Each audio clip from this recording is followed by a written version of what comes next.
And we're live. Welcome to the Writer's Life, place where you get the sight, sound, smells, taste of my particular writer's life. And where you get new books from down and out.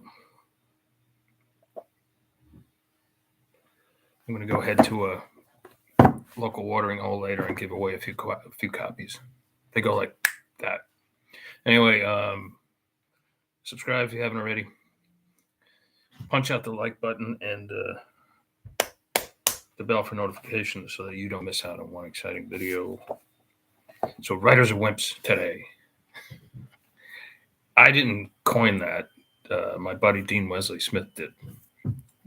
The prolific contemporary pulp writer.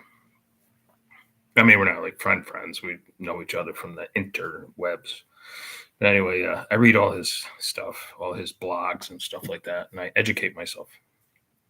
Anyway, he is enthralled with the pulp writers of the 20s, 30s, 40s, 50s, 60s, some of whom, it boggles the mind, some of whom used to write a novel per week.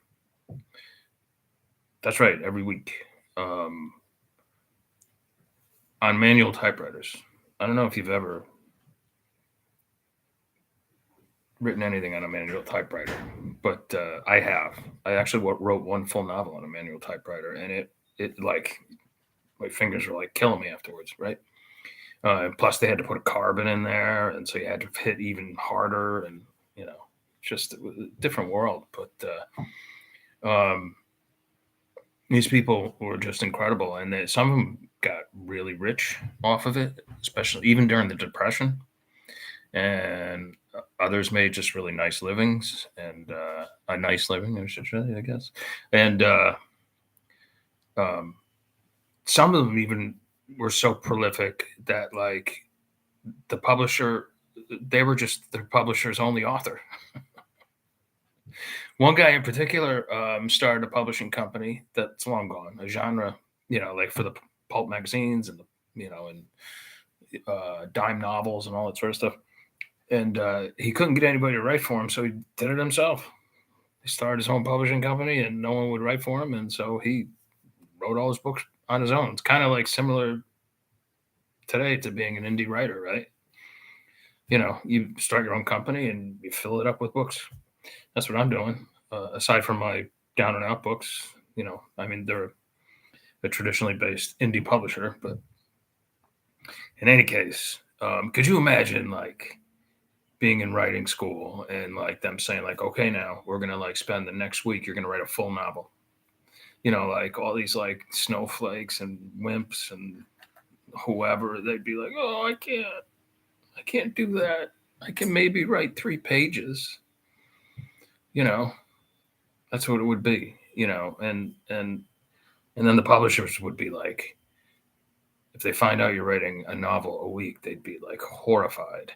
My publisher doesn't get horrified. He would love it if I guess, would love it if I wrote a novel a week and handed it in. They'd be like, yeah, the more the better. But they think outside of the box. They're unique that way. That's why I like working with them. But just amazing. Like, people, the writers today have no clue what people used to do to make a living back then. And it seems impossible, right? Like, how can you write a novel in a week? It's easy. I mean, like, really, when you think about it, I mean, if you sit your ass in the chair for like basically a full work day, like you would do anyway at a job, right? Say 8 hours, you write like 3,500 words in the morning. That includes breaks, for coffee or whatever, maybe a run. You have lunch, take a half an hour lunch, and then another 3,500 words in the afternoon, including breaks or whatever. And in fact, I bet you could be done by like, if you start at like 8 o'clock, I bet you could be done by 3:30. Honest to God. And that's 7,000 words. That's okay. So what's 7 times 7? 7 times 6 is 42, right? Right? 7 times 7 is 49. This is why I never made it in the construction business, because I can't even do simple algebra. Something scrambled in my head, I swear to God. Anyway, Yeah, it's 49,000 words, 50,000 words, and like you just add a little bit more. So very doable. I come close to that. If I didn't freelance and spend an hour a day on my freelance projects and 1 hour per day, I'd be doing about 7,000 words a day. But I do like around 3,000 to 4,000 a day, I think. And I also, I fuck around. You know, this isn't a job. It's like a paying hobby. It's something I do for fun, and I get paid for it, make a living. So anyway, something to think about though. If you don't think you can write, be prolific, you can be. You just have to train your brain and your body for it. And always make sure to take breaks every 15, 20 minutes. Breaks are essential. All right. Hope you're having a great Sunday, and I will come to you guys tomorrow. Ciao, ciao.